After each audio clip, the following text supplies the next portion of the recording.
Sickos Club. Sickos Club.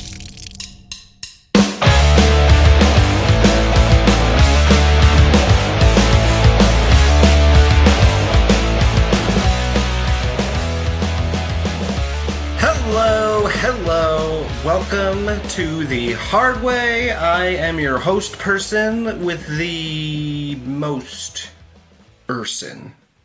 Brett Michelle. And I am joined, as always, by my pint-sized sidekick, pocket-sized, I'm just kidding, short king, Blade Daly. Blade, say hello to the people. Hello, people. And today, we would like to... I mean, you got introduced like 2 weeks ago, but we're going to reintroduce officially our new third host, Professor Degree. Hello, Professor. Welcome to the Hard Way. Officially, how are you? I'm great. Fantastic. I'm great now. Hello. Great now. Great The now. Holy Trinity is complete. The Father, Son, and the Holy Trinity. Anyway. The Holy Blade. Blade's a ghost, isn't he? No, that's Neon Ghost. Neon Ghost is a ghost, yeah. That's Neon Ghost, yeah. Well, you guys have so ghosted me frequently. One of our like mutual guys on Threads like tagged me in one of those woke Don Callis memes about like it was like a one making fun of anti-vaxxers, and they were like, "This one's for you, Peg Me Bungie," and I was like, "What the fuck? Like, why are you tagging? I'm not an anti-vaxxer and shit." And they were like, "Oh, for the woke Don Callis memes," and I was like, "Oh no, that's Neon. You gotta, I don't care. You gotta send those to him, man." I was so offended. I was like, "What the fuck? I'm not one of these fucking weirdos." Like, These are the monsters we've created, though. You know, It is little monsters. Oh, what should we call fans of the Sickos Club? Should we give them a name? Sickos? Yeah. Also Sickos. Also Sickos. Yeah. Sickos I mean, in addition. mutual. Well, that's mutual Sickos. Mutual. What were you gonna say, Blade? I keep cutting you off. I just sorry. said mutual. Be a bad. And You're going to get cut off a lot with both of us as co-hosts, man. Sorry. You got three people with ADHD, and only one of us is medicated. It's like the hard way is actually like just getting a word in edgewise. That's what it refers to. It's not a wrestling reference. Which one of us is medicated? It's me. I'm the medicated one. I'm supposed to take Adderall, but I haven't for a little bit. I need to get back on it. Thank you for reminding me, Dr. Blade. Well, see, Brett, that might be the issue. Is you're supposed to take it every day. You can't. Yeah, just but not you know, be on it I for a while. have that osteoarthritis, you know, and so like if I dehydrate, it hurts everything, like my bones and my joints, and like I'm bad at hydrating, so I kind of just stopped doing the Adderall because it was making it worse. But I think what I should do is be smart and take the Adderall and drink water instead of Coke Zero and coffee every. I recommend a giant mason jar full of water. Well, I have, if they want to sponsor us, I have this Polar seltzer water.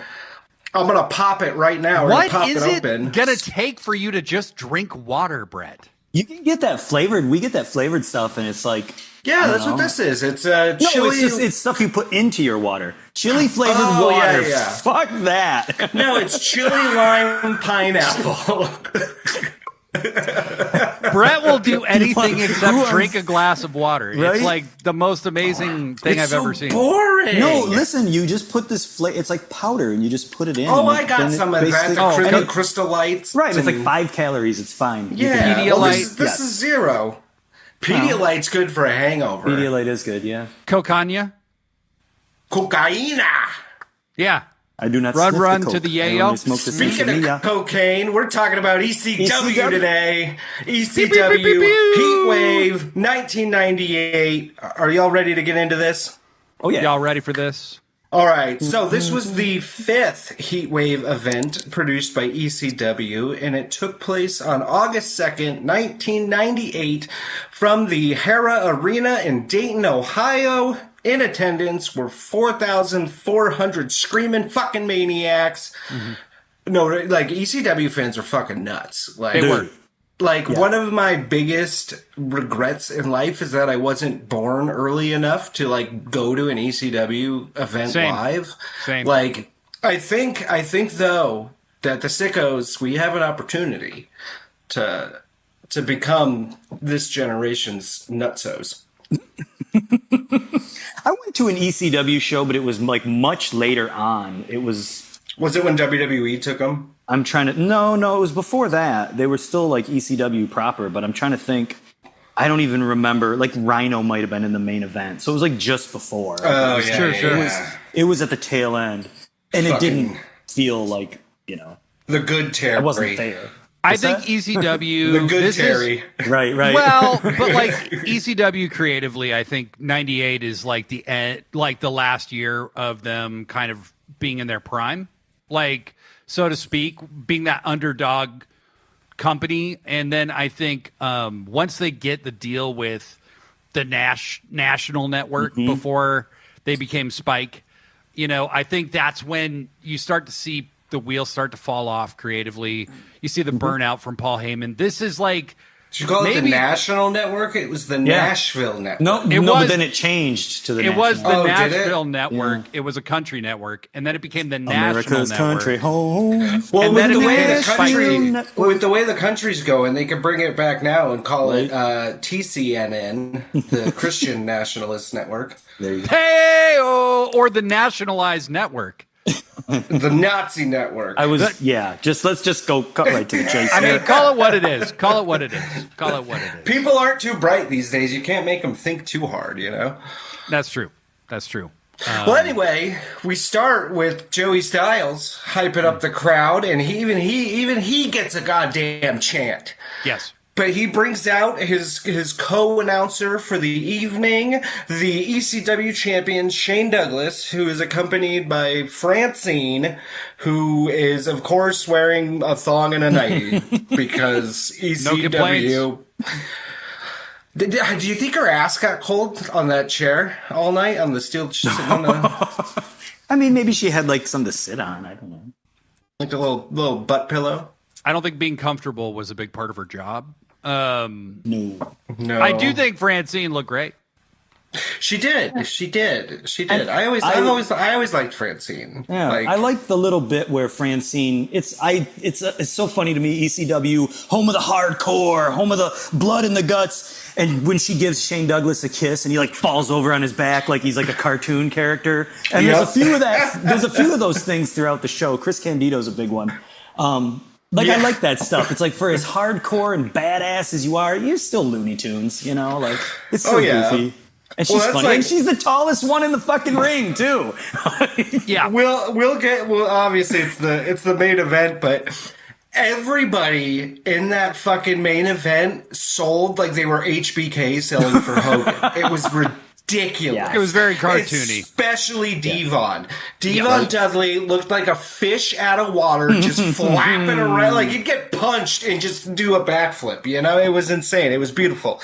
But anyway, so we start out in a lot less cornball than the WCW late '80s, early '90s stuff we've been recording. We get a show your tits chant right away from the crowd when Francine comes out. Very reasonable. Men in that crowd, yes. Yeah, but reasonable men.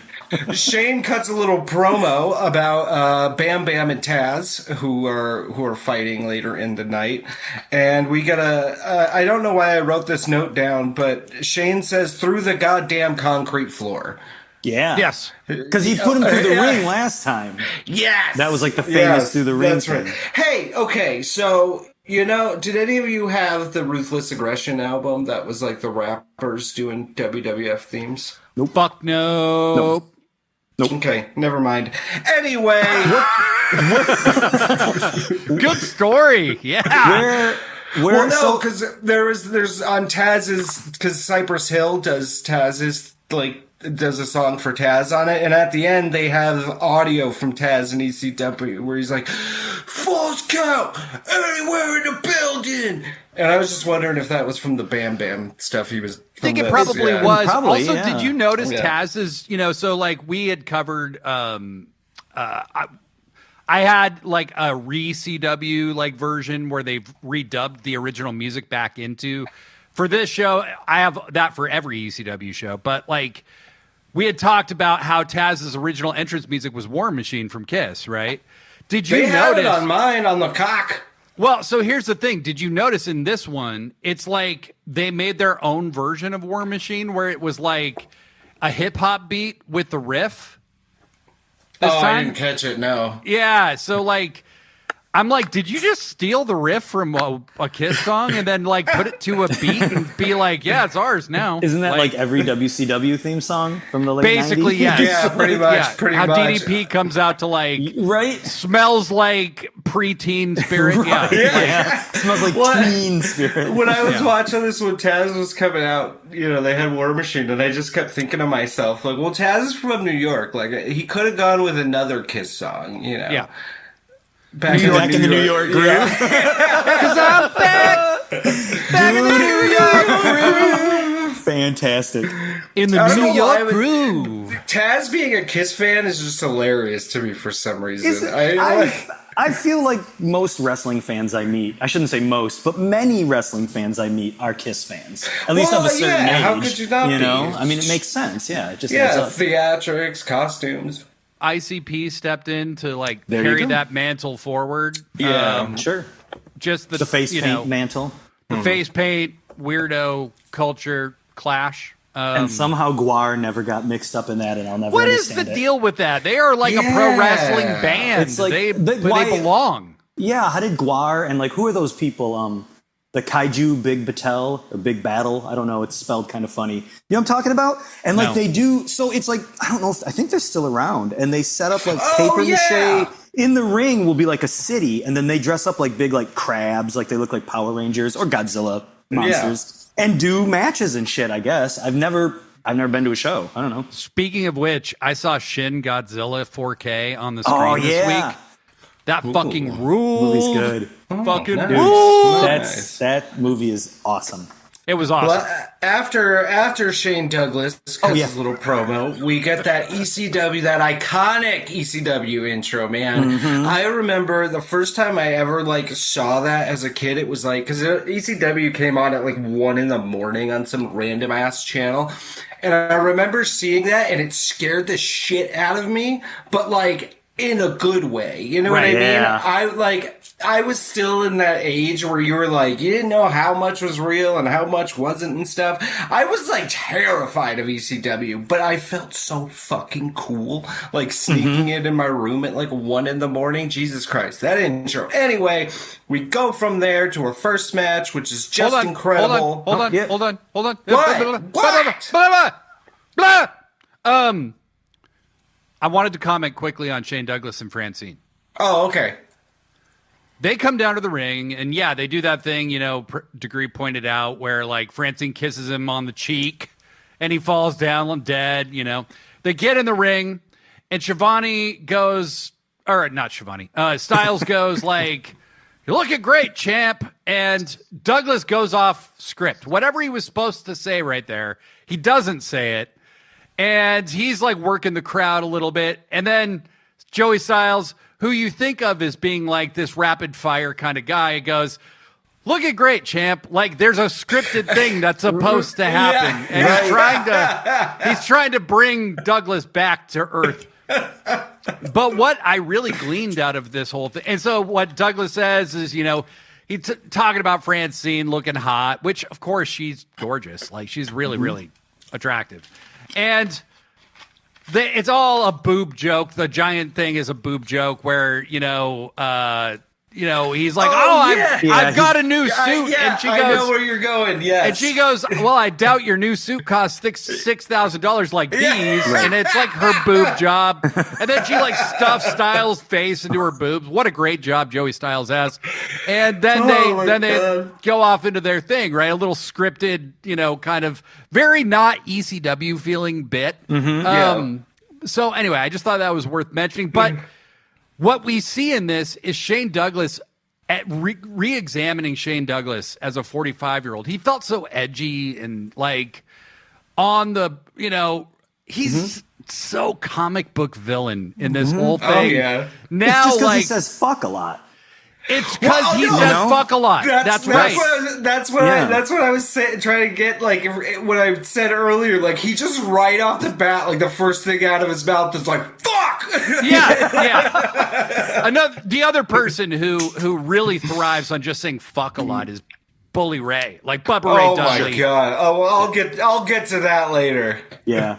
And this is the part of the show also where I try to do the math and figure out how old I was when this was happening. But for real, so in 98, I don't know when ECW was on. I wasn't watching it regularly. I was getting tapes from, such and such down at the factory got the pay-per-view and he made me a copy of the show or whatever. So I wasn't watching it like regularly until it was on the national network or whatever. Like, everything I saw was just piecemeal. And to your point, Brett, like, that's how it was for me. It was just random episodes that they would show. Like, and that added that whole, I mean, I remember a buddy of mine just being like, you know, well, have you seen ECW? They play it really late. Man, it's crazy. They're like having a custody battle over this kid, like this dude's kid. And he just wears fucking sweatpants and drinks. And like, yeah,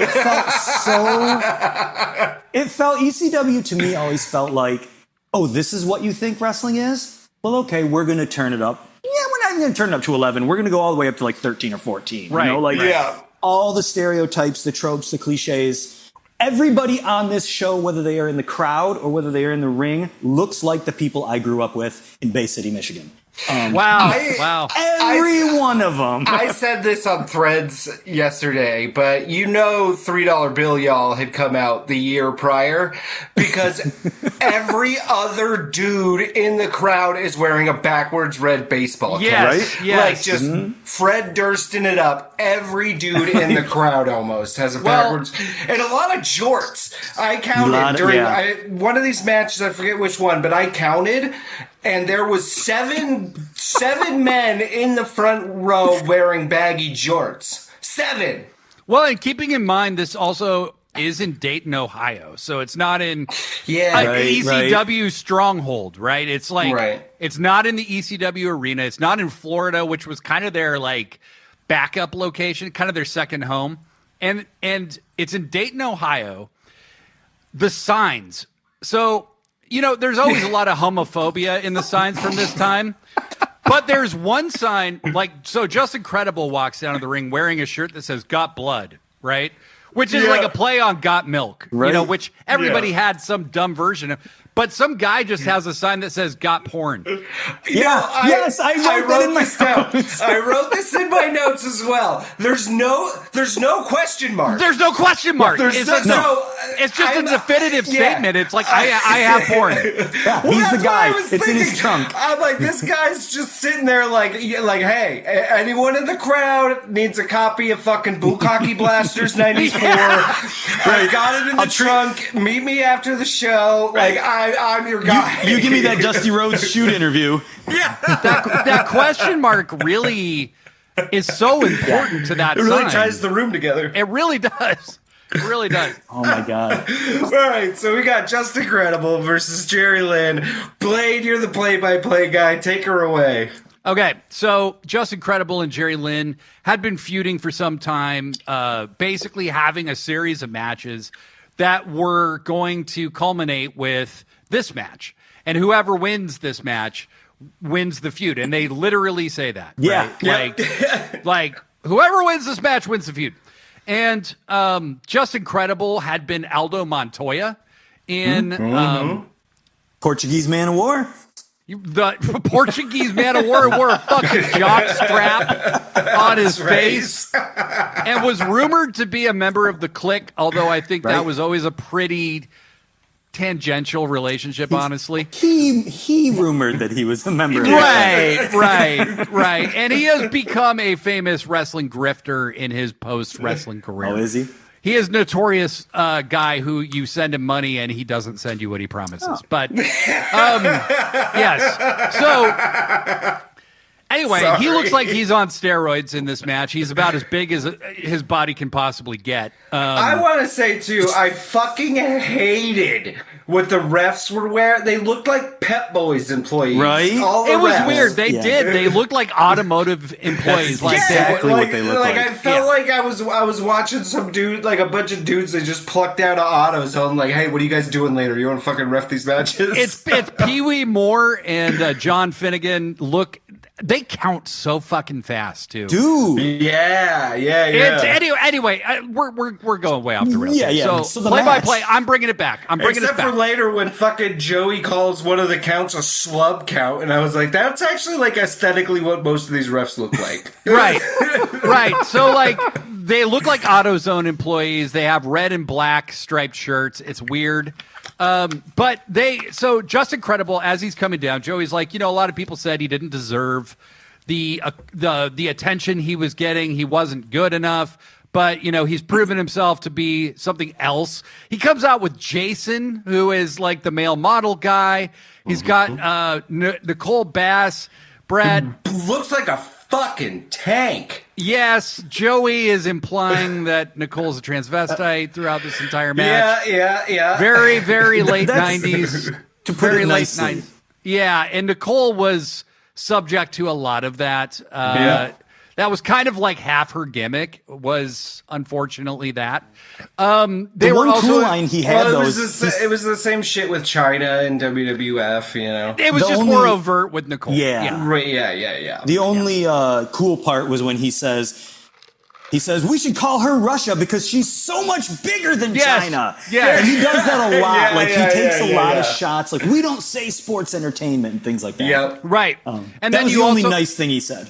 And then there was Chastity, Yep. who was the kind of more just typical female valet type. I'm not really that familiar with Chastity, but Joey kind of not so subtly slut shaming her, saying that's not.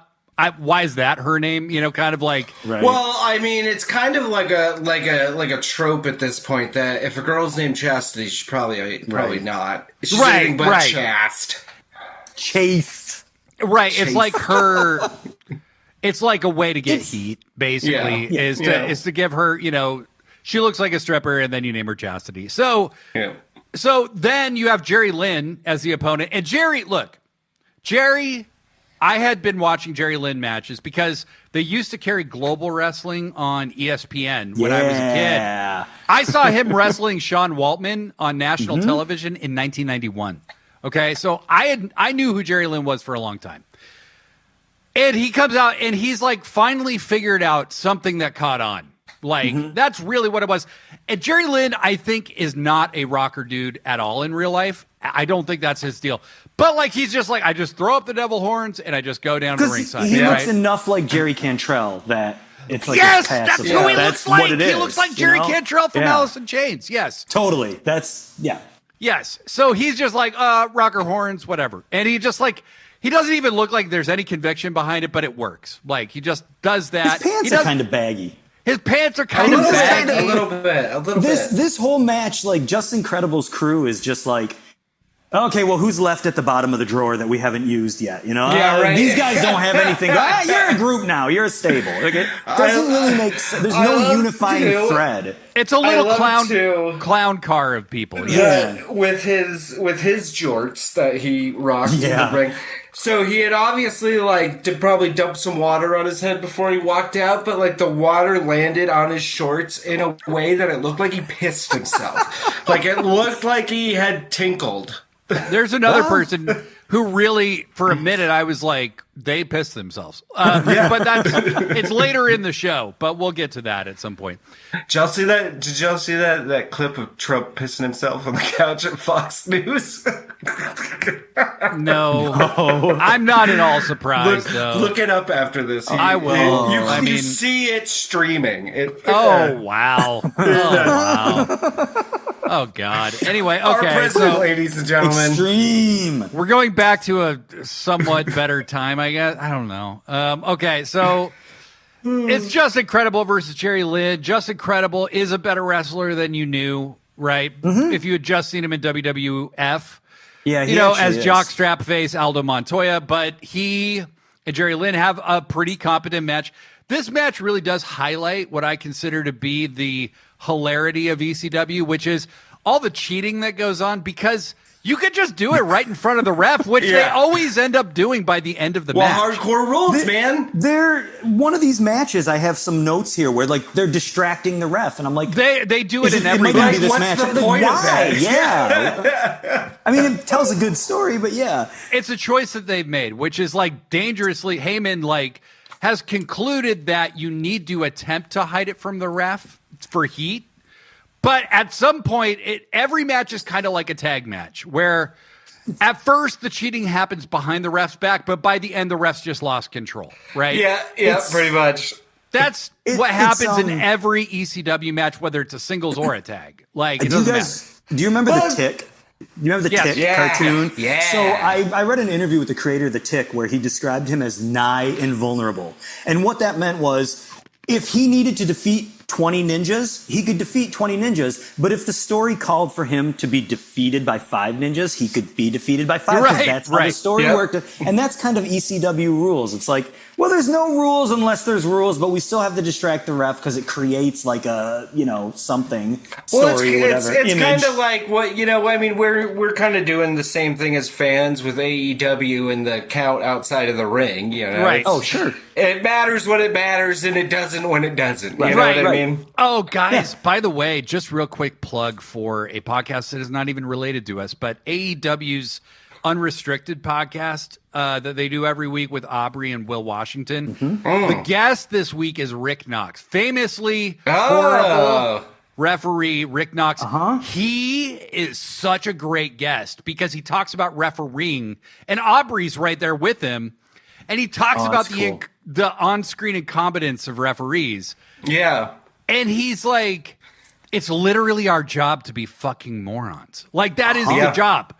It's like, and that these Mike Chioda got fired from WWE a few years ago and has been super critical of the AEW refs, right?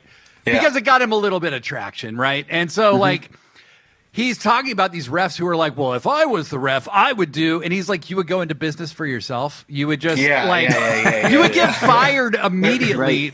Every ref everywhere is a fucking idiot. That is their job, right? Like, so like referees, there are no good referees. There is no good referees. Preserving the credibility of the ref is literally Jim Cornette being high on crack, talking out of his ass. I mean, like we said, they just hired some AutoZone guys for this show, like they don't know what they're doing. So this ref quickly gets overwhelmed by the clown car of Jason Knight and Chastity and Nicole Bass. And Jerry Lynn and Justin Credible, for what it's worth, have a pretty good match in amidst all of the hijinks. But ECW is intrinsically interference-driven and character-driven, and ultimately, Justin manages his finisher as a twisting tombstone. He hits Jerry Lynn with a tombstone off the second rope, I believe, and knocks him the literal fuck out and pins him definitively. It's a good match. It's a 14.5-minute match, 14:36. Very solid match between these two. Nicole Bass really gets liked it. Punted in the cunt, She gets a low blow given to her. Cunt punt. The old cunt punt. That's right. And Shane Douglas says, I don't care if you're a man or a woman. Shane Douglas, to his credit, never actually goes for the low-hanging transvestite stuff. No. He only refers to her as a woman, which I was very actually surprised by. And he says, I don't care if you're a man or a woman. It hurts to get hit there, kind of thing. And Jerry Lynn picks up the win in what I thought was in the flaps. Credible picks up the win. Yeah. Credible, you're right. Credible picks up the win, and I feel it's a very solid opener. It is great.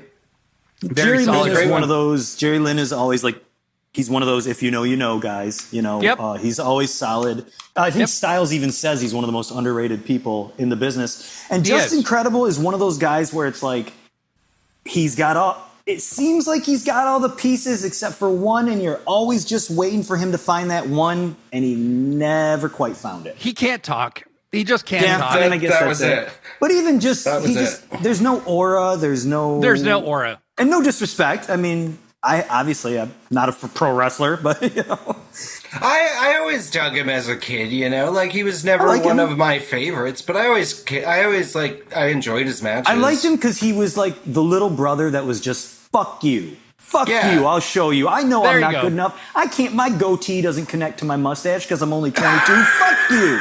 Because I refuse to paint it on. Yeah. If you want to know what I would have looked like with muscles if I lived in 1998, that's kind of just incredible. That's I was already bald. Well. Our next match is a great one. We have one of the coolest wrestlers on the social media landscape, Lance Storm. The coolest, I would say. The coolest. Yeah, the coolest. Versus Chris Candido, who with that hair looked like he could have been the fourth member of the Holly family. Dude. Yes. The Holly family stole his gimmick, let's be honest. Yep. Yeah, Chris was rocking that look from day one. Yep. Uh-huh. Well, I mean, Triple H stole Shane Douglas's hat, so... And his gimmick. And his, I mean, pretty much. Just a watered-down shit version. And if you go back a couple episodes, we discussed that. Yes. We do. Storm and Candido are the other two, if you know, guys. Although Storm did get a pretty big push wherever he went. It seems Lance Storm was not what he great, deserved, man. but yeah. Lance is eternally... And I will, it's not because he's a cool guy, okay? I'm going to say this for real. Lance is a guy that if anybody had invested the smallest amount of time in just punching his act up a little bit, he would have gotten over massively. Because I think he could have been one of the best heels in the biz. He could have been. Time. He could have been. When he was doing that Canada shit in WCW, we loved that. I love that stuff. That was the only time that a major fed ever took a chance with Lance. And in WWE, Vince just refused to invest even the smallest amount of effort. He was treated very similar to Christian, where it was like, sure, yeah. I decided in 20 seconds what your ceiling is, and it's always going to be there. But the story of this match is that Lance and Chris Candido had been a tag team. They had been a very good tag team. And Lance, in the heat of the moment, got very frustrated with Chris losing their tag titles to Sabu and Rob Van Dam and turned on Chris. Lance just went full heel and attacked Chris's injured ear, which is the kind of the gimmick that they're playing up right now. Chris had his ear detached by a Rolling Thunder. Very gross. Had plastic surgery to reattach it. Comes out in the headgear. Comes out in the headgear. And he comes out with, who would have thunk? He comes out with Tammy Lynn Sitch, the former Sunny. Miss DUI herself. Look, I'm going to tell you, as a young man who is just becoming of really sexual awareness, Sunny was the most beautiful WWF wrestling personality ever, in my opinion. Blade Daily dropping Spank Bank That's exclusives. Right. That's right. I'll back you up, Blade, on that. I mean, that was the woman that launched 1,000 ships. Like that's yes. And I will say this. Oh, Sonny. Jesus Christ. Sonny, by this point, Tammy Lynn Sitch looks like something has changed. Very intoxicated. Okay? She looks a little sleepy. Foreshadowing. She looks sleepy. Her hair looks a little weird. Something's off. So you can tell something's not quite what it should be. But the reason for her appeal is just she looked like somebody you could meet in real life. Like she looked like she was personable. I mean, she came across as being like not a nice person, but just smiling and happy and just She looked like a real person. For her era, she was one of the. I mean, she kind of like, I don't know what I'm saying, but she was up there with the ladies of her time. Yes, for a time. Oh, launched for sure. 1,000 ships. No half-masts here, boys. Hey, WWE had this shirt where she had a pool cue between her on her chest, right. And that was the first real thing that became the Attitude Era. Sunny was like Bret Hart, where she was like actually the thing that started the Attitude Era was Bret turning heel and starting to swear on TV. And then everybody kind of started taking credit for it. But like Bret is never credited for it. Sunny is the same thing, where it's like she actually, there was a lot of symbolism. And then they just went in on Sable and these like more like genetically mutated, hey, we could have been porn stars, but we ended up in Playboy instead kind of people. So anyway, not to diverge. I do love that there's a spot where the match gets real quiet, like the crowd gets real quiet and everything, and you just hear Tammy Lynn tell the ref he sucks. And Tammy is starting to realize she can say fuck too. She starts saying fuck a lot. But I was also going to say, look, Chris Candido is so cartoony and he's so fun. Yes. And he is up to the classic Candido hijinks in this match. You got Lance Storm, who's your more of your like, he's just a weapon. You know what I mean? Like Lance is not fucking around. Like he just does cool athletic shit that looks awesome. Dude, those spinning heel kicks that he would hit, dude, were My God. fucking And so cool. Yes. There's a point where Candido has, he has both of Lance's wrists. Like he's holding onto his wrist. Yeah. And then Lance, he does like a drop kick backwards into him. Yes. And it's like, how the fuck did you do that? I wrote that in my notes. I said, and I struggled with what to fucking call that thing before it too. Like it's almost a kill shot or whatever. I wrote Lance hits a backward drop kick after some arm twisting bullshit that I don't know what you call it. It kind of like I think Candido kind of has him in the position where you would start off the kill switch that Christian does almost. Yeah. And Lance, instead of like twisting, he just jumps mule up kicks him vertically and then mule kicks him backwards. Yes, it's cool. Backwards drop kick. It's very cool. And these guys have great chemistry. Yep. I love Candido being so over the top, like Bugs Bunny-ish. He was so great. Chris was so good. He comes out with the headset, like what's with his name? Rick Steiner, right? You know, and then like when he does that Humpty Dumpty shit that I love, what you're talking about. It's like he gets hit and he does this kind of like wooden soldier Tom and Jerry march. You know, but he's like this amazing technical wrestler, but. You know, go on. You were already on that, so continue. Well, what I love is that at some point Tammy Lynn gets. Is it Tammy Lynn who throws the powder? That the misses. Bag of Coke? That misses the intended target of Lance Storm, and instead ends up in the eyes of Chris Candido. Chris Candido sells being blind so well in this. Swinging at the ref. He's swinging at the ref. He's trying to pin the ref at one point. It's so funny. And somehow Lance, with all the advantages in the world, still doesn't manage to win this match. Lance Storm hits him. Or he hits Candido with a backdrop, and Candido does that Homer Simpson like whoop, whoop, whoop, whoop, whoop, where he's spinning on the ground. Again, the land of the extreme, but it's so goofy. It's itchy and scratchy. Yeah, it's itchy and scratchy. Yes, it's when you. I say this all the time that right. If you like people who take it so serious, it's like wrestling is 90% of the time it's a comedy, and I think that people or it's camp. Maybe that might be a better term for it, right? It doesn't need to be that serious, Mike Chioda, And that's where Candido was like so unheralded in his own time. Is like, look, his finisher was a power bomb from the top rope. Oh, yeah. Right? Like, so he could be campy and extreme. He knew how to do both. And like, that's the thing with wrestling fans where it's, some people are all about work rate. Some people are all about this or all about that. And it's like, guys, it's neither. It's all. Right. I will say this till the end of time. Wrestling is the ultimate nullifier. The thing that works is the thing that also sucks. And the thing that sucks is also the thing that's great. It's not invulnerable. It's all about timing and where you put things.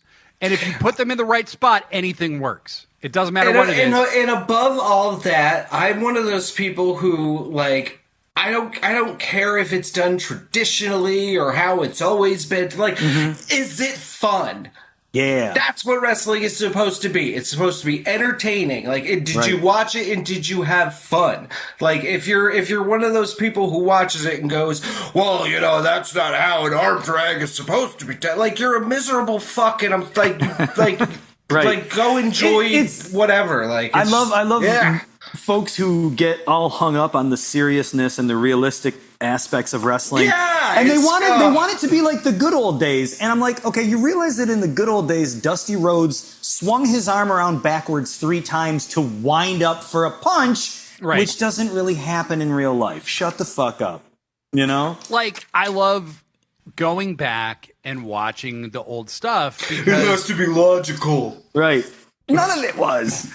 I've been watching Mid-South Midnight Express matches. Okay, so I see Jim Cornette. I see the shit that he's comparing. And I will say, first off, it's great. It's really, really good. Yeah. But it's goofy as hell. And Jim Cornette, when he gets clowned on, there's nothing realistic about anything he does. Nothing. No. Yeah. I think what a lot of these people miss is like we're in a different era. Like if people were still going out there and putting on like a more realistic type match where like a DDT ends the match, most people nowadays in 2025 would be bored out of their fucking mind. Yep. But when it's good, how did Kevin Kelly's promotion do? Isn't he the one? Right.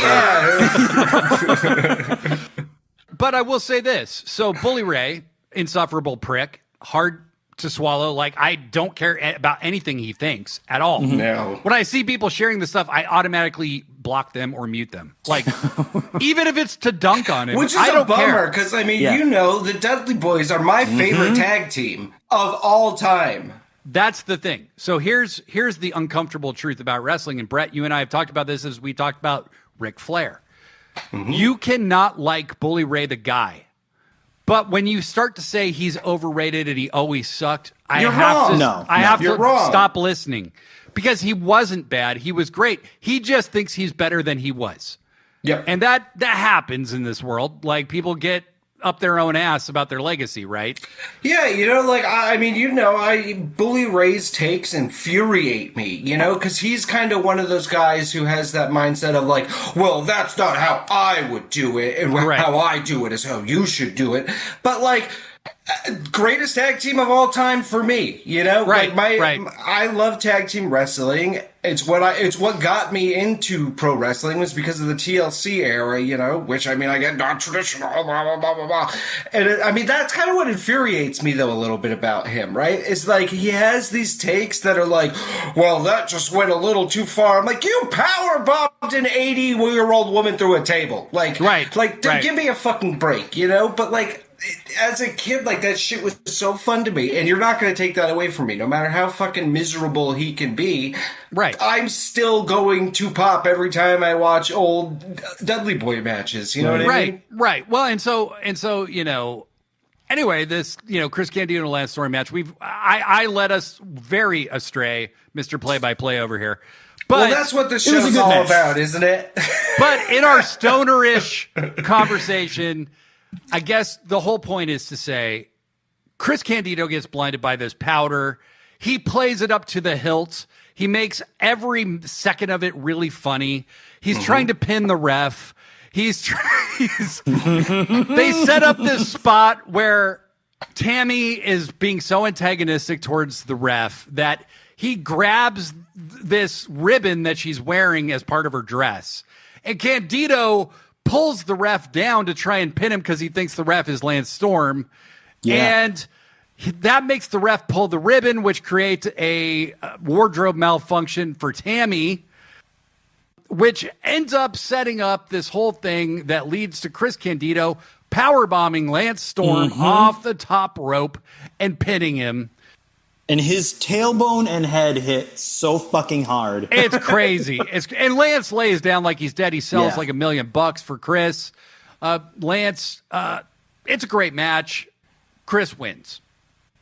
All right, well, we are back from break, and we're going into one of my favorite parts of the night. We get a new Jack promo in the parking lot with a bunch of fans, and he's not really saying anything. Like, he's not really saying much of anything, but he's calling out Jack Victory. They're supposed to have a match later in the night, and then Jack Victory shows up, and they just start jawing at each other and saying they could go at it in the parking lot if they want, until Bubba Ray and Devon roll up in like a fucking Lincoln Town car and pop out and just start beating New Jack's ass. Yeah. And that's literally what I have in my notes, and I don't know anything about cars, but I also assumed it was a Lincoln Town car. Because it's like your mom's... It's fucking it's what your mom drove. It's what your mom drove in the 90s or 80s or whatever, you know? Oh, Jesus Christ. But then from there, we go into a nice little RVD and Sabu promo with Bill Alphonso, who, if you aren't familiar, just picture Mark Briscoe doing a Dusty Rhodes impression. And that was Bill Alphonso. And about 100 pounds lighter. Yeah. If Mark Briscoe was on crack and he was 100 pounds lighter, doing a Dusty impression. He's so disgusting. With a whistle just fucking lodged in his throat at all times. Yeah, but the best part of this is RVD's just putting himself over, but then Sabu's giving him that fucking death glare, so he always goes, an RVD. Oh, it's Sabu, just kind of an afterthought. I have a hot take. This is actually my favorite version of RVD, Mr. Monday Night, when he's like a sellout who is he doesn't embrace the ECW way, and actually showing that Sabu cares about being in the spotlight, because he really, his only character to this point is like, he's crazy, and so seeing that Sabu speaks English, that he does care, that he's jealous of RVD, trying to hog all the spotlight all the time. And their interactions back and forth are hilarious. They're actually great. And I mean, we'll get to the match when it comes up, but it makes for a great little gimmick for their team, we'll get into it. But our next match, we have fucking Mike Awesome versus Masato Tanaka. CTE. Yeah, Jesus Christ. So where does this fall in the timeline? Like, are they still, these guys are both FMW guys at this point, right? They're still both FMW guys. Awesome is just, they're kind of like, probably on a break from a tour for FMW. And, ECW's caught fire, so it makes sense for Mike Awesome to start, trying to get his name in America a little more. So Awesome has been wrestling for FMW or for Japan since 1990. Okay. Holy cow. That is Gladiator was actually intended for a different guy that Mike Awesome had trained with, who decided to work for WCW instead, a guy like you don't even hear about. But he also came from the same training. He was trained by Steve Kern, who was known as Skinner in WWF in the early 90s, and also a fabulous one with Stan Lane in the 80s. But Dennis Knight, who later became Naked Midian, and Phineas Godwin, also trained with Mike Awesome. But anyway, so he goes to Japan in like 1990. And before you keep, if you as fans have not seen the series of matches between Awesome and Tanaka, please watch them. Yes. So the thing is about Tanaka is, at a first glance, he doesn't look like shit compared to Mike Awesome. Okay. Well, he's a little fire plug. He's got that buff guy thing where he can't put his arms down, but he's got like the baby face, like a chubby little baby face, and then scars all over his fucking body. And he's like 8 to 9 inches shorter than Mike Awesome. Yeah. So like he looks like a baby compared to Mike Awesome, who just looks. It's not a clever nickname. It's like, it reminds me of the shitty Beatles line from Wayne's World, where it's like, oh, so it's not just a clever nickname. Mike Awesome looks awesome. Yeah. Mike Awesome ruled, man. Dude, because the mullet was not cool in 1998. No. The name was corny as fuck. Yeah. But then he backed it up. The dude was like, when we started getting, like I said, it really, like when I was following ECW was when it wasn't worth it anymore, when they were on the Nashville network. And these two guys were like the cornerstone of that company at that point. Yep. And we were just fucking obsessed with them. You know, and like every time they wrestled, they did such unbelievable. And really, like, for me as an older person now watching this, it's like, Jesus Christ, you two. Like, yeah. Do you know that Masato Tanaka still wrestles? He's still wrestling. Jesus Christ, man. He takes 3 insane fucking unprotected chair shots in this match. And these, you could tell they weren't like the gimmicked chairs. Like, these were those tan fucking folding chairs from back in the day that were hard as shit. And they crumple one of them. The butter chairs have a higher pitch sound. And this is like that loud, deep conk. And like, yeah, that's what I was going to ask. Like, these aren't gimmicked, right? No, they're not gimmick chairs at all. And these guys have a total disregard, not only for themselves, but for each other. Like, fucking dude, Awesome hits a fucking tope suicida in this match, and it looks like he lands on his fucking head. Like, he did. First, he did. No, he did. There's no. So, like, he does 2 insane dives over the ropes. So the first thing is the tope suicida, where it's like the Kenny Omega Terminator dive. Yeah. And that's he jumps a little too far, and Tanaka cannot catch him, and he lands with his head under the railing. Yeah. Like he landed on top of his skull. Yeah. And the ref is checking with him because I think he knocked himself out. And I don't know how he finished the match, much less what he does later, which is he does the Sabu thing where he jumps full stop, no chair. Yes! Like Sabu uses the chair to do this. And he's so graceful. He jumps. He is 300 pounds and like 6'9". He's like 325 pounds. He jumps full stop from the ring apron to the top rope, stops, and then propels himself from there into the crowd like Insane. Sabu. Tanaka has to catch him. How the fuck do you catch this guy?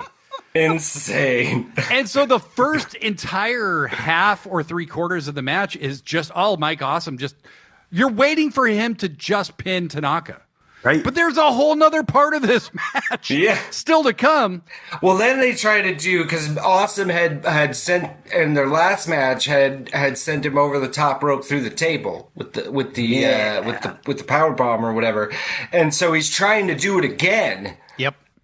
But Tanaka ends up getting it, and he lands on his fucking head again. Like, there's like that series where it's like Awesome keeps trying for the Awesome bomb, and Tanaka wriggles out like 2 or 3 times in a row, and then finally hits it. And you see Mike Awesome look behind himself, like, okay, where am I going to land?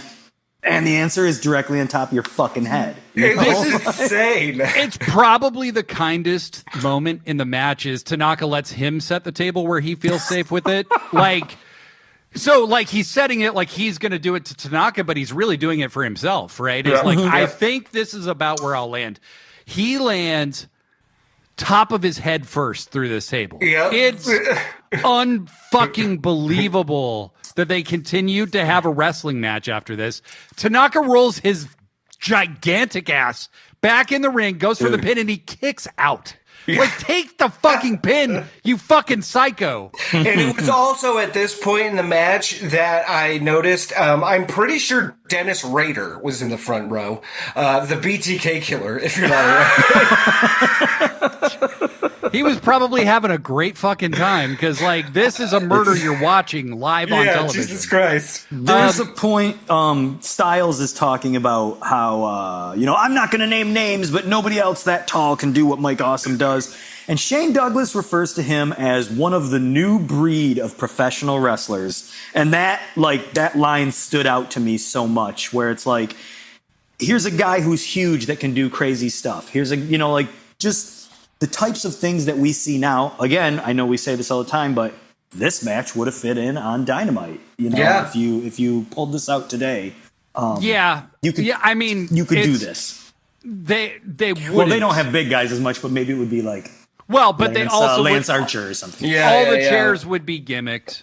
Oh, they sure. They wouldn't be like swinging as recklessly as they do in this. Oh match. God, no! And hurting their fingers, Jesus Christ. Gee, I mean, and the CTE. I mean, Jesus. Yeah. Like, can you imagine the head damage that the brain trauma both of these men must have?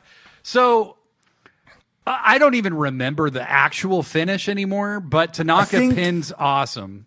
It's a roaring elbow and a DDT on some chairs. That's what I wrote down. Okay, that's what it was. So he has a spinning elbow that's somehow his finisher, which is like looks like nothing compared to the other shit he does. Yeah. Awesome in this match. That kind of goes into what we were talking about earlier. Yeah, that's pro wrestling. I mean, people who are so like, oh, everything has to be protected, blah, blah, blah, blah, blah. Like, why? Like, how could you do this move as a transition move? I'm like, but you're okay watching a match where a dude gets power bombed, but then gets taken out by a super kick? Like, come on, right. You know, like, but like one of the spots in this match is just Tanaka jumping off the top rope, swinging a chair as he descends. Yeah, right on the fucking crown of the head. Jesus Christ. I mean, it's just unprotected chair shots. There's been like 30 of them in one match. And these guys kind of steal the show, which is probably their intention. Mm-hmm. They end up both becoming ECW champion at one point because you got to give these guys their fucking due at some point. Yeah. Like, this is just insane. I will say, like, it's hard to watch on one hand, and it's also amazing. Like, I mean, that's just pro wrestling.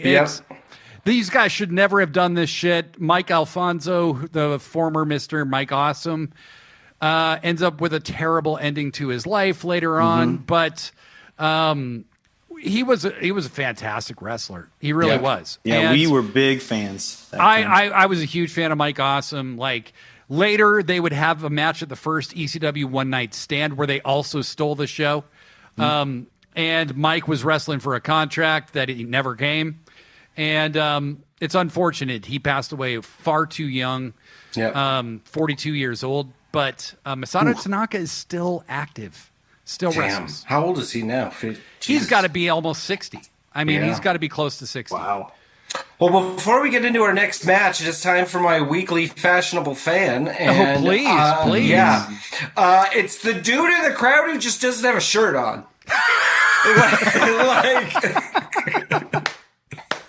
ECW. If you're wondering what ECW crowds were like, there's just a dude like off to the. He's kind of like he's not in the front row, but he's a couple rows back, and he's off to the left, and he's just shirtless, like styrofoam cup of beer in hand, just hanging out. You were lucky if they had a tank top on, all right? Right. Jesus Christ. So if you're wondering what they were like at the time, that is what they were like. If you're wondering what they're like now, you saw the January 6th riot.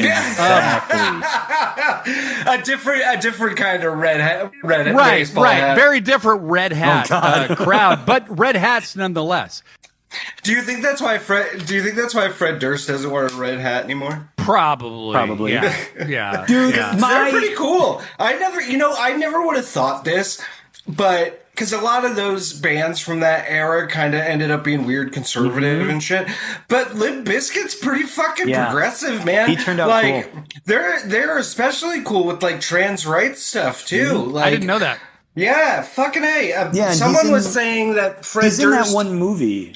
Oh yeah, well he made a movie with John Travolta playing some like I don't know that. Some like serial killer fan of something. He's like the that. last guy I would have expected to be cool. Like but the apparently last person he on the is. planet. Someone said awesome. someone in our Discord said that he's in a Discord with someone they know who's trans, and they just bullshit back and talk to each other as pals and stuff. I'm like, you know what? Hell yeah, I think Fred. it's like it's like something about the TV glow. I can't remember. I saw the TV glow. Yes. Which is he's like the dad in it. Yeah, in the movie itself, I'm blanking It's a big on the metaphor. name. Yeah, it's basically an allegory for what growing up and trying to find yourself as a trans person is, and what that internal struggle is like when you don't have really the words for it yet, and when you do finally find what it is you've been like like, what is this going on inside me? Why do I feel like this? Blah, blah, blah, blah. And then you find out that, because being transgender is a thing. And it's just that kind of... But yeah, Fred Durst played the dad. I'm blanking on the director's name, but I also fantastic know that, movie. I mean, Fred Durst like was a filmmaker. You know, like, I mean, like, there's kind of some, like, speculation he's kind of an industry plant for when Limp Bizkit started, because he was older and he had kind of been in the music industry for a long time before Limp Bizkit got anywhere. I didn't know that. No, I did not know that either. He immediately has a lot of power to sign people in his own label, and he's, like, producing a lot of shit. Immediately, once Limp Bizkit catches fire, and, you know, he wore a hat because he was fucking bald. Like, I mean, so he didn't do it all for the nookie. Well, I mean, like maybe 50% of it. Yeah, only 50% though. Yeah. So anyway, 52% nookie. I'm not saying like Limp Bizkit wasn't legit or whatever, but I think there's more to his story than has been told. But I was never a Limp Bizkit or nu metal guy. Nope. So I was gonna say I don't really care anymore. Let's just stop talking about it. I was fucking 10 years old when that shit came out. I was into it. I was over it. I was kind of over like pop music by that point. So right. Anyway, You mean So you let's don't keep rolling, remember rolling, how rolling, big of a rolling. deal it was when Nookie beat Britney Spears for the #1 spot on TRL? I remember when Fred Durst was desperately clinging to celebrity and floated the idea that him and Britney made a sex tape. Oh my god. Oh yeah, I remember that. Yeah. Anyway, we that got was a not promo. that was not a cool thing he did. But No. go ahead. from Taz, and he looked just cool as fuck. His promos did. from the time he had that towel over his head that was kind of ripped up, and the strings were hanging and shit. He's got the FTW championship over his shoulder, and he cuts a nice little promo. You know, nothing amazing, but it's just Peak Taz. Yeah. Like when he does the towel over his head and he cuts it up. Like, what even gave him the idea to do that? Yeah. That it would look so cool if the towel was kind of cut up. This reminds me, we washed that need towel to 100 figure times, out, man. Blade production, man. We need an infinite aura button. We do. But like Taz like milks his like New York Queens kind of like accent, and his teeth look cool. Like everything looks cool about Taz. Like amazing dental work he had. He's by this aura. point. He fucking in that he calls out Goldberg, Austin, and Mike Tyson. Yep. And he makes you think, he made you think he could take any one of them in this The pain promo. was the part he likes the best. That's what he Yep. says. Yeah, Taz was believable. He was one of those dudes that, like you were saying, ECW was scary, and Taz was scary. Because he does this hold. It's banned in MMA, and you're like, really?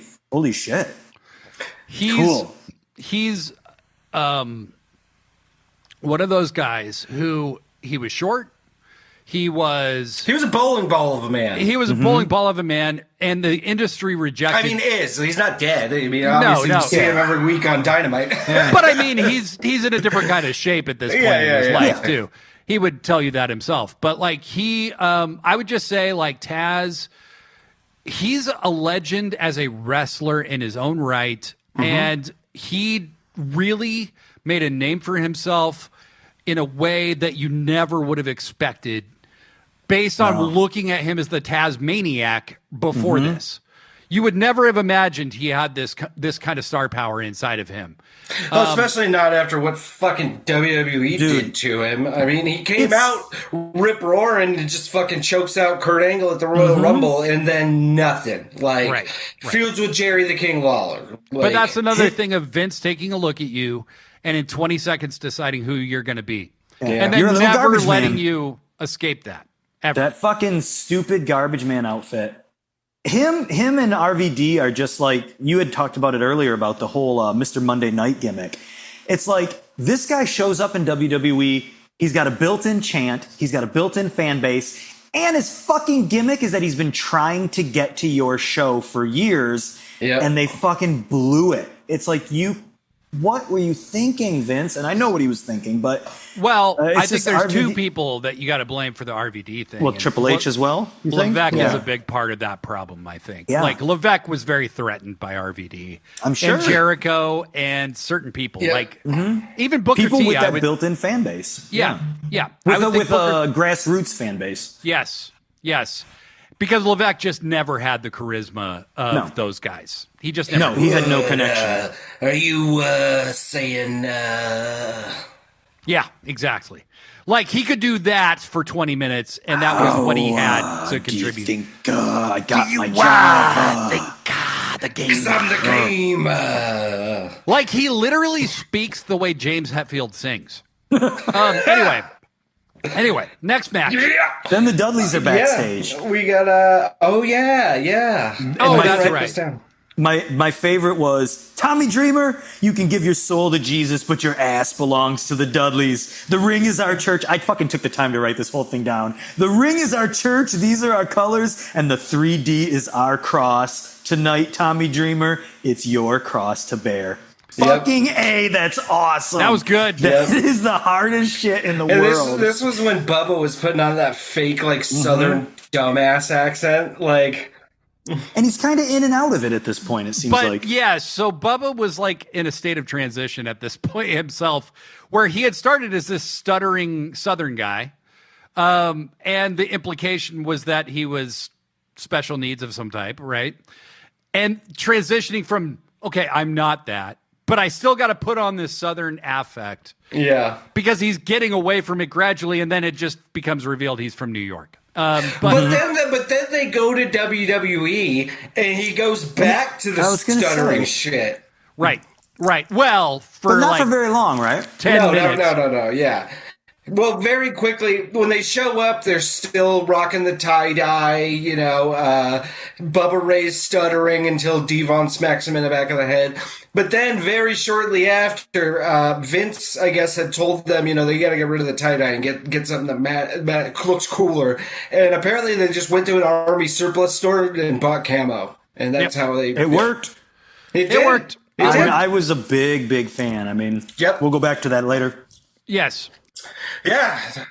We have... Speaking of great tag teams. Yeah, we have Hayabusa and Jinsai Shinzaki versus RVD and the suicidal, the homicidal, the genocidal Sabu. They are your tag team champions, and this match is for the belts. Uh-huh. And RVD, I want to say, is also the TV champion at the time. Double and belting it. It did look cool as fuck how he would do both of the belts. Mm-hmm. He would just stack them on top of each other. Hayabusa so cool. and Jinsai also look super fucking badass. Yeah. When that guy was Hakushi, I loved him in WWE, and then seeing him, kind of be able to spread his wings was so cool. Or, I mean, I'm sure he was doing that elsewhere. Built kind of similarly to Taz, actually, where he's like shorter, but he's super wide and stacked, like bodybuilding stacked. Got the thick as hell. Got the fucking the writing all over him and shit. How do you think that they had to paint those on individually, or do you think it was just like you'd like laid down a strip and just kind of like rubbed it on? No idea. It's got to be that? temporary tattoos. Oh, I know It's they're temporary, yeah. but I mean, do you think that they painted them, or do you think it's like a temporary tattoo no, with water? I think that it would have was taken with, forever. Yeah, it was with water, and Just paint rolling it on. he's transitioning from that because that's what he did as Hakushi, Right. Because later he doesn't do it at all. But like he's still associated as Hakushi, especially in America. So Yeah. he It looked has cool, to though. kind of keep it looked cool, but like Oh, sorry, I just dropped my phone. but Jinsei Shinzaki, as in his own right, still works, by the way. Still wrestles. Oh, really? Nice. Yes. And he's just, man, Hakushi could have gone so much farther in WWF. Yeah. Like, they actually intended for him to be the antithesis of The Undertaker. So, like, he was going to wear white, Undertaker wears black. They were going to have a feud. Well, it's funny But they're because I always looking wrote for that. down in here that Undertaker had the old school, Right. from the, Oh, yeah. from the rope walk. Shinzaki does it in this fucking match, but he turns the corner. Dude, and Right. it's beautiful. It's so Yeah. smooth. It's like he's so balanced. Yeah. Yep. And then the other thing is that Hayabusa is FMW's answer to Sabu, where Oh, yeah. Hayabusa was actually Sabu's young boy when Sabu wrestled in FMW. No shit. But because they couldn't keep Sabu and they couldn't afford Sabu, they basically made their own Sabu, and it's Hayabusa. So that's actually a very interesting thing. And a lot of people are like, they probably pissed Sabu off by creating Hayabusa because it's clearly so based on sure. Sabu. Yeah. Same pants.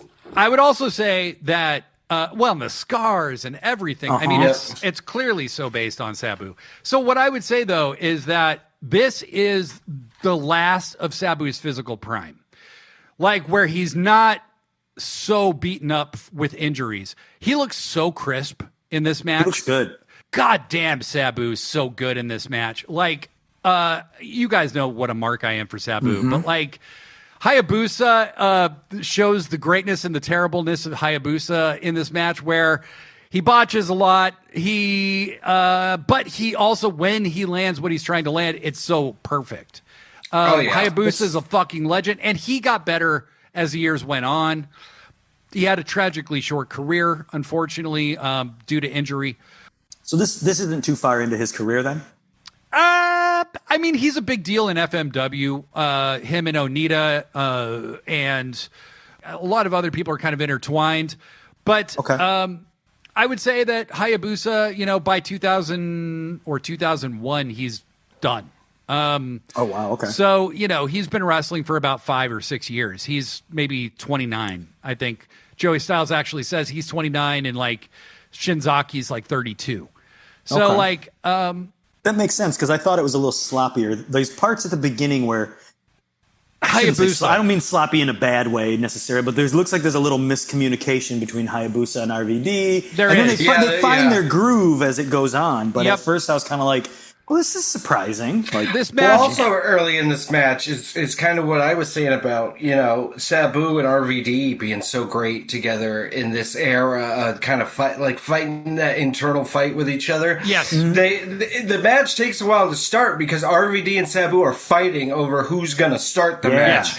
And part of what I love about Sabu is even when he's not in the ring in this match, your eyes are on him. Oh, yeah. He's on the apron, just back and forth like a caged animal. He's trying to grab awesome. Hayabusa. Like, oh man, Sabu was one of a kind, man. What I saw in this match that I had never seen about Sabu before, Macho Man energy. He's got this inner manic rage that he's just trying to contain. And what I love that he does in this match over and over again, it's like, of course, the big Sabu spots are awesome, right? But it's the little stuff where he puts his hand up and immediately drop kicks the guy in the shin. Or he's always misdirecting where he's going to go next. And that's the little stuff about Sabu that people miss. People either get really focused on whatever, botches or the big crazy shit that he did that people ended up perfecting later. But Sabu is so much more. He's fundamentally so sound. And in the beginning of this match, when he finally gets tagged in, he's not jumping all over the place. He's clotheslining. He's punching. And his working punches, this dude worked with Terry Funk, and you can tell. This dude knew how to wrestle. And RVD, of course, is just blossoming into the perfect, beautiful flower he would become. And we can describe what happens in this match. I don't think it really makes sense to because there's so much crazy shit. It's a 20-minute match. It's a beautiful match. It's the best match of the show, probably technically. Yep. But there's a lot of great wrestling on this show, and this match really stands out, and that's a huge compliment. That's all I can say. I'm sure I've mentioned it in the past. I'm from Michigan. RVD and Sabu are from Michigan. In 1998, I was smoking a ton of weed, and we fucking loved. And it would always be that. Listen to him. Listen to him. He's got a Midwestern accent. You can totally tell he's from Michigan. You can totally tell. We thought it was so fucking cool. And I still do. I love it. Yep. Yeah, and then Bill Alfonso, one thing, the man he is the anti-Nana. He is energy. He is every bit as energetic. He's every bit as, wild and crazy and manic, but the complete polar opposite, where Nana is just adorable and wonderful and cool, and Bill Alfonso is just what the fuck is Bill Alfonso? I don't even know. I'm so glad you brought this up. He's a crackhead, is what he is. Well, sure, so or a meth head or something. Yeah, but I'm glad you brought Smoking this up. some kind of rock. Because there is a moment in this match. I don't know what's going on in his head, but he gets up on the apron and somebody's got somebody in a reverse chin lock. Nothing's happening. And Alfonso gets up on the ring apron and he's blowing the whistle like crazy. And then he climbs to the top turnbuckle. And then he jumps down into the ring and then he gets out of the ring. It's the most like he just appears out of nowhere. It's just like the biggest tweaker digging a hole in the yard energy that you've ever seen in your life. Like, Bill, what is happening? What were you? Shit! What were you? Shit! You know what I'm talking about? Like the guys digging the yard who think the guys in the suits are coming. Right? What is going on? Oh my god! Oh my god! It's fucking it's Ray Liotta at the end of Goodfellas. Yeah. Oh yeah. Yeah. He's just like Bill is like having an experience no one else is having. Oh god! He's like playing a virtual reality game and reacting to it, but none of us know what it is. Well, we go from that technical masterpiece. Sabu and RVD win, by the way. Yes, and Sabu has. I mean, every time we ever do a Sabu match, I'll bring this up again. But motherfucker, that guy's music was cool too. Oh he yeah, had dude. the best theme music. The metal guitar with the saxophone, that's so badass. Oh man. It's so hypnotic. Well, we go from that technical spectacle to another kind of spectacle for a few other reasons. We got Taz versus Bam Bam Bigelow. Falls count anywhere in the building. Anywhere in the building. And this fucking ruled. Straight up, dude. Every minute of this ruled ass so hard. They were just fucking throwing each other from the beginning. Taz, I'm pretty sure gets thrown into every fucking chair at ring, every chair outside of the ring. Jesus Christ! I honestly was like feeling bad for him at a certain point. Like, this is a miserable experience this man is having. He's on the concrete with no knee pads. But this man is all legs. This man never missed leg day. Like, he is so buff in his lower body. Well, dude, very early in the match, he just fucking pops Bam Bam up for some deadlifts drop. Yes. Like, Jesus Christ. No, this is prime Taz. Mm-hmm. Taz at his very most powerful, right before he became the world champion for the first time. This is what I had in my notes. Bam Bam Bigelow immediately hits a powerbomb. Taz immediately no-sells and flips him off. And that's 10 seconds into the match. Yeah, it's Road Warrior Hawk no-selling a pile driver. Right? It's he just springs back up. He's like, fuck you, I don't even care. And Jesus Christ, to do that to Bam Bam Bigelow, like the monster he was, Jesus. And his little jumpsuit. Can we take a second to appreciate just the sheer greatness of Bam Bam Bigelow? Dude. Oh yeah. One of the best greatest big men ever. Mm-hmm. That's exactly what I was about to say. So he is right there with Vader as big time. Oh my God, this guy could do anything. He was so agile, man. But he was also he was very generous. He sells for Taz.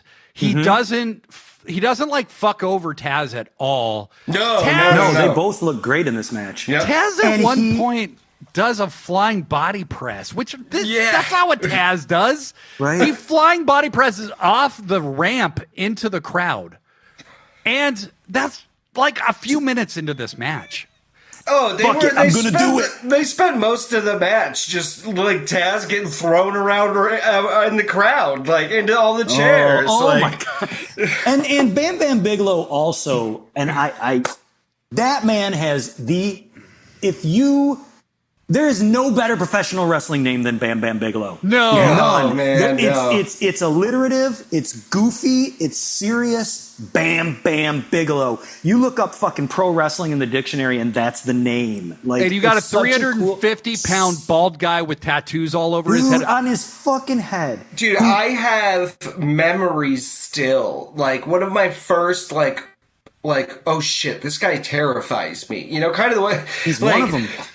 Is because when I was a kid, I'd go, you know, look at the pro wrestling magazines at the store, and there was a cover of Pro Wrestling Illustrated, I think it was, and it was just Bam Bam, head full of tattoos and everything, and just crimson blood dripping down his face, and it scared the shit out of me as a kid. Yeah. Like, Dude. man. He looked so Priest awesome. from the East, indeed. He had Yeah. the fire tattoos on his head. Yeah. He had snakes and shit, you know, tattooed all over him. He was just like, and he could have made it anywhere, you know, like, Totally. I remember when they put out that first WWF video game, and it was not a good game. It was WrestleMania on the NES. Yep. And the character everybody wanted to play as, because he was the best actual playable character, was Bam Bam. Because he could cartwheel and he could like do all this Cartwheels are shit. cool. And like they made a body slam look like an atomic drop, kind of. It was just terrible. It was a terrible game.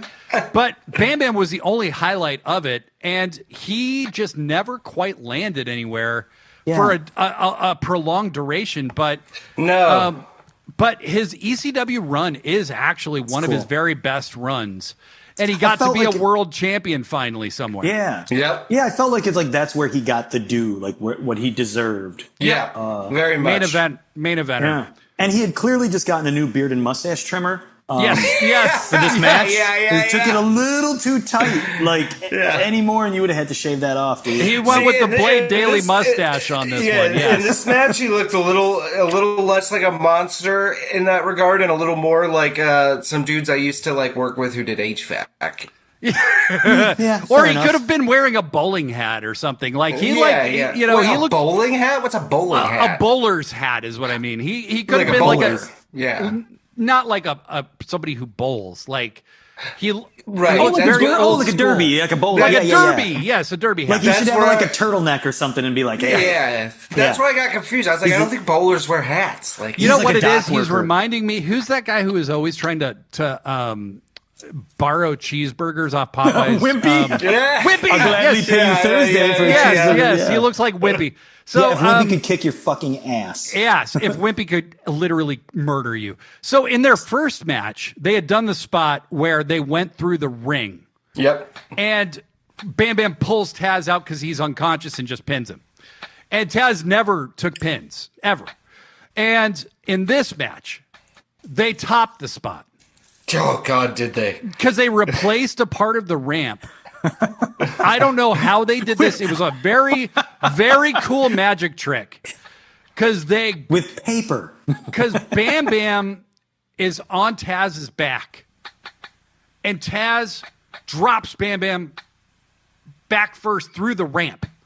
Well, no. Bam Bam goes to pick him up, and Taz fucking DDTs him. Oh, that's right. That's what it is. Okay. He That's what reverses it is. it into a DDT through the thing. Yeah, I And think I was calling the and original spot. Yeah, Yes. they go right through the fucking ramp, and it's the ref is like, well, I don't know what to do now, blah blah blah blah blah. And there's then- a crash mat under the paper Yeah. that they go through. But for a second, you're like, oh my God. Like, what Yeah, just happened? Because But you know then, what? There like probably wasn't a crash pad. You know? Like, did you watch the rest of the match? But then, like a fucking horror movie, Dude. Bam Bam just crawls out of the fucking hole, Mm-hmm. and you're like, "Holy shit! Did Bam Bam win then? Like, what's going on?" Taz fucking Yeah. crawls out of the hole, and they still cool. go at it, man. Oh, Jesus And then- Christ, that was so fun. Not for And much longer. But No, hold on, no, so no. Taz comes when Taz comes out of the hole, he just fucking sprints down the ramp at Bam Bam and jumps him like a fucking spider monkey. Just Yep. like leaps in the air onto his fucking back. Puts to him in hit the with a choke. Contahajime. Yep, Yeah. and chokes his ass out. Well, and so this is where Shane Douglas reaches peak peak movie villain. Yeah. It was raging for the ropes. No! It was reaching for the ropes. And then he throws a monitor into the crowd. I'm not sure. I Shane, didn't what see the where it fuck, went. dude? Yeah, you're gonna kill somebody. At the point when they both go through the ramp, and by the way, I love a ramp that's connected to the ring. That's Me Yeah, too. no, I love do it. too. There- I was thinking that last night watching Collision because AEW does it every now and again, and I love when they do love it it. because it reminds me of this type of shit. Yeah. Yep. And there's a guy, like you can hear the crowd chanting and you can hear the crowd chanting EC Dub, but there's somebody that must have been really, really Yes, close. Because you yes. just hear this one voice going, ACW, ACW, ACW. And it's like he's mic'd. And you're just like, dude, somebody get that.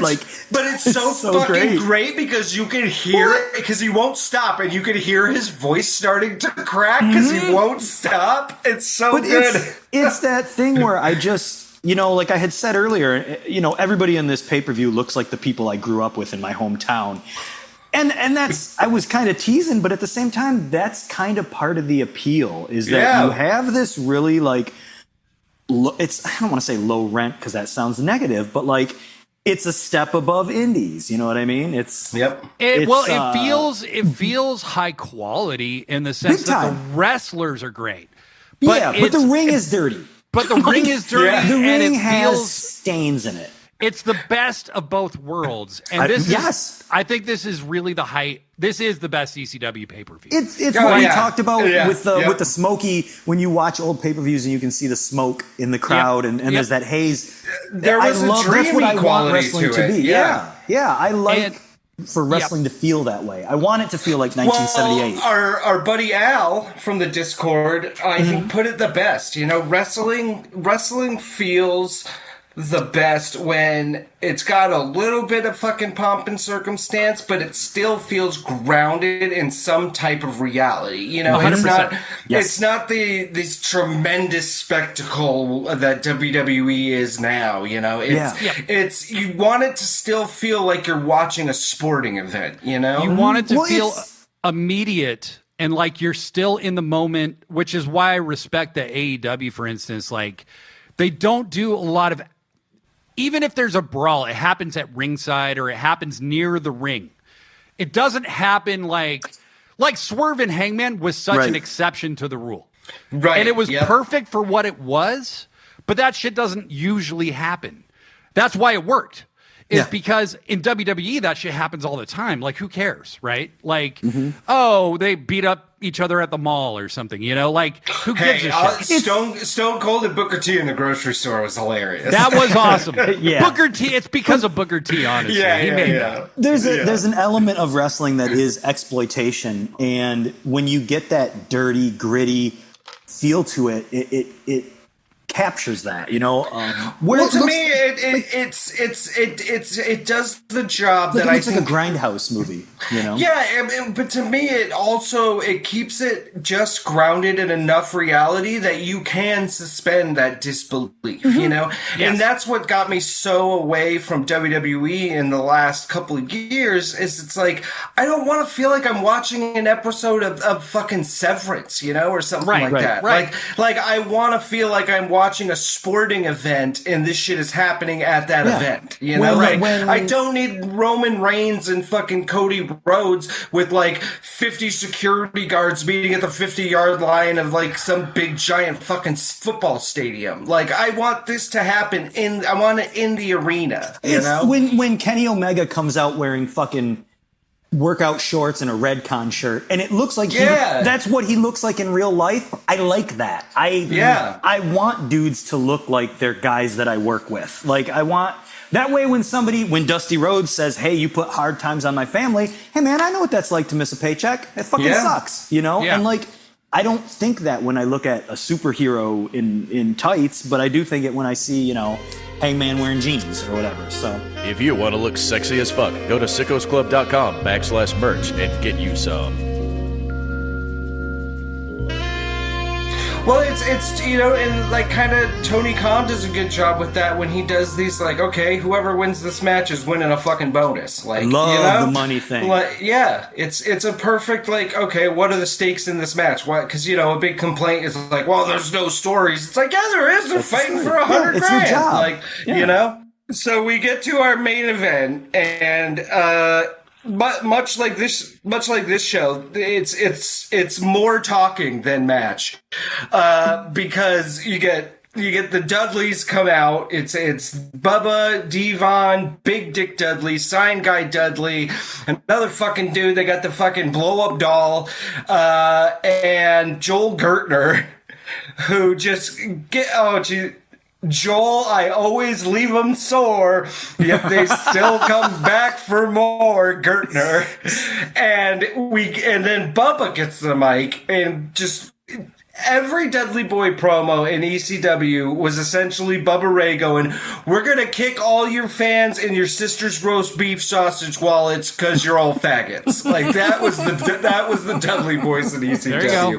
That's pretty much but it. He doesn't stop. The it goes promo forever. is like 8-9 minutes long before this fucking match. It's actually 12 minutes long. It's 12 minutes long. So bad. And this was the moment my wife walked in to sit down and say, hey, what are you watching? No, this was so one thing that was great about this promo is these idiots are all standing there. Joel Gertner's kind of amusing sometimes. Yeah. But when he calls Sign Guy Dudley the innovator of silence, I popped so hard for that. Okay. He had a way with words, Gertner did. That's what my notes say. If Gertner wasn't so stupid, he could be talented. Yeah. Almost there, yeah. Well, it's funny if you watch like 1993, 94 ECW, he's just a normal ring announcer guy. Like he's They did a good job of turning people into characters. Yep. The other thing that I was going to say is that the story of this match is that the Dudley Boys had retired Beulah, which they stuck to. She never came back. Like, she was done. Really? That the 3D broke her neck and that it had broken many other people's necks, that they had broken the Sandman's neck at one point, that the 3D is a very dangerous move. And so Tommy Dreamer, Spike Dudley, and the Sandman are going to get revenge for Beulah. That's the story. And Shane Douglas has stormed off and is no longer commentating. Yep. And if the 12-minute promo from the Dudleys and Gertner wasn't enough of an edging to get to the match, if you will. So Sandman, fucking Tommy Dreamer, and Spike Dudley come out, and their fucking entrance is like fucking 10 minutes long. Jesus Christ, just Sandman I think Sandman drinks an entire 6-pack before the match starts. They actually don't appear until the singing starts in Enter Sandman, and they start from the very beginning of the song. So that's like 2 minutes into the song before they even show up. Oh my God. Thank God they all came out to one song. Dude, this is my notes say, dear God, please let these intros end. Oh my God. They did look, I will say, it looked cool, all three of them coming out with the ladders, Sandman smoking a cigarette. But, oh my God. All right, so we finally get into the action. Take her away, Blade. So these guys have crippled your girlfriend. Okay, let's remember that. So Devon and Tommy Dreamer start off this match. Tommy's Beulah's boyfriend, now husband. What does he do in a blood feud? They immediately start scientific wrestling. They immediately start trying to pin each other with cradles and little sunset flip type shit. Yep. And that is a big part of this match, is kind of like even the end of the match, okay? Which, like, no surprise here, okay? The baby faces win. I don't think there's a lot of match to get into. There's ladders, there's people falling. Spike Dudley is murdered millions of times. Well, Spike had a cool spot where he has Bubba in the corner and he gets the perfect 10 punch in the corner on the turnbuckle.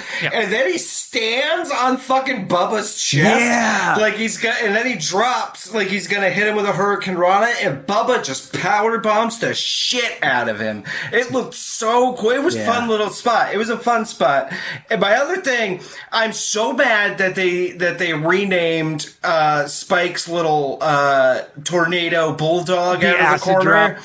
Yeah, the acid drop was such a cool name, and then they go to WWE and it's the Dudley dog. It's so dumb. Stupid. But what I will go ahead. Was he the first little teeny weeny guy? Like we've got Marco Stunt and Cheeseburger and stuff like that now. I mean, was no, Spike, not ever. Well, I mean, but he like, was he was like the first prominent one. yeah, like I'm thinking like not even like Lightning Kid though, because he was like a wrestler, whereas I mean Spike was a wrestler, but just the ultimate of ultimate underdogs. There's no way that I guess Mikey Whipwreck would have done it, and he was Mikey in Whipwreck ECW, was so, sooner. Ray Mysterio was sooner actually. So like, but I put Ray in a little bit like Mikey Whipwreck and Spike Dudley have that character of like. Well, they're just sidekicks. dudes. Yeah, They're sidekicks. Yeah. Yeah, I mean, but yeah. yes, you're right. Ray is just as small. Yeah. It's Ray's- just kind of that Ray's overall package. probably shorter. But Ray, you probably is, believed yeah. because Ray had the technical ability. Right, yeah. Whereas Spike, it was just like, how the fuck is this guy going to be? You know? and it was also, oh my God, did he just throw him 3 rows into the fucking Jesus crowd? Bam Bigelow. One of my other favorite things is how they treated Big Dick Dudley like he was this gigantic monster, but he was like the same height as everyone else in the match. He's Like, just Dude a had giant guns, dude though. who can't work really. Like that's like his thing. So anyway, here's the part that I find the funniest. Okay, match goes on for a while. It's shorter than the opening promo. It is. It is. It's a fine match. It's fun. It's entertaining. Lots of just chair shots and ladder spots and the kind of, Sandman hits a couple cane shots, whatever. And eventually Tommy Dreamer pins Bubba Ray, right? Yep. And Joey immediately goes, he's avenged Beulah. And I'm like, how did he avenge Beulah? Right. He just pinned? So she's crippled in story. She is crippled for life.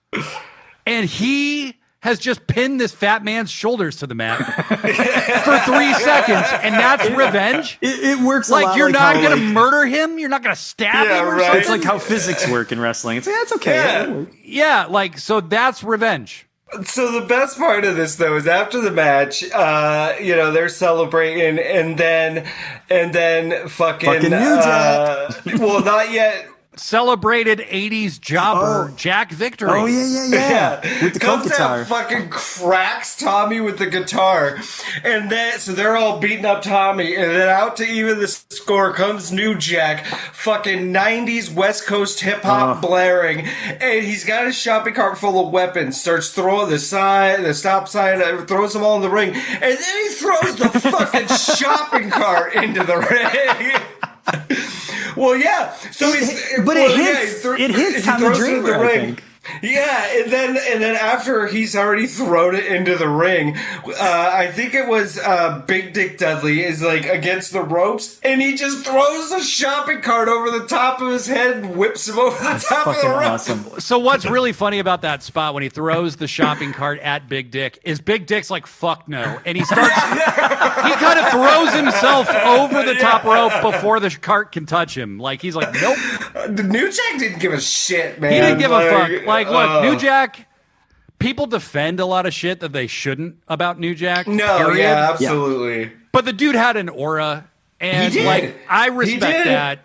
The New Jack was cool, and he was also a horrible human being. Yeah, yeah. Like, he literally did try to murder several people in a match. Yeah.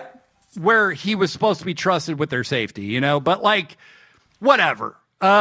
That's It's in the past. That's New Jack's legacy. He's dead. Who cares? Yeah. He's one of those guys that, again, tough as nails, bad as fuck, does a little dance with a guitar, does a little dance with whatever weapon he's going to use. He always does a cute little dance. It's like, how are you evil and adorable at the same time? It's so weird. And how are you? Only in ECW could he be a baby face. You know what I mean? And he's like one of the biggest baby faces in the company. He is. Well, it was that his infinite forehead. aura. Yeah, it's the I aura. want to say before we wrap this up, there's also something that made me laugh.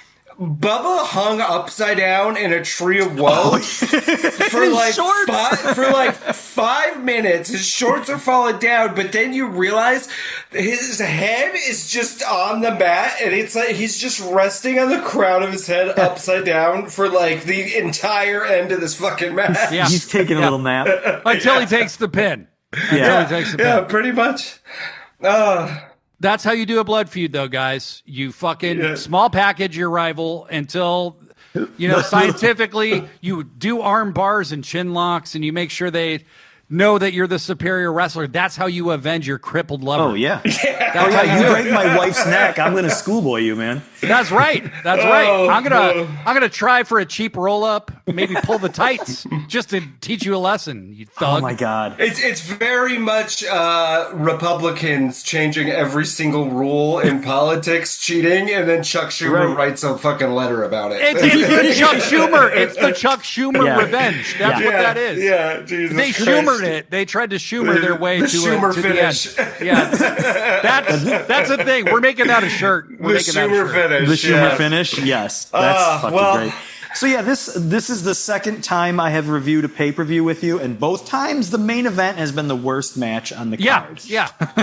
Well, Let's see if we can keep it up. Yeah, we'll see what we get into next week. I don't know yet, so it'll be a surprise for everyone.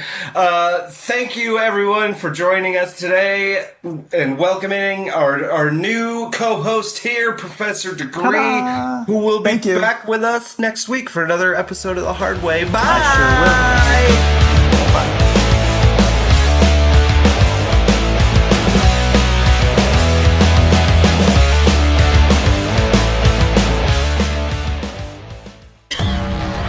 Sickos Club.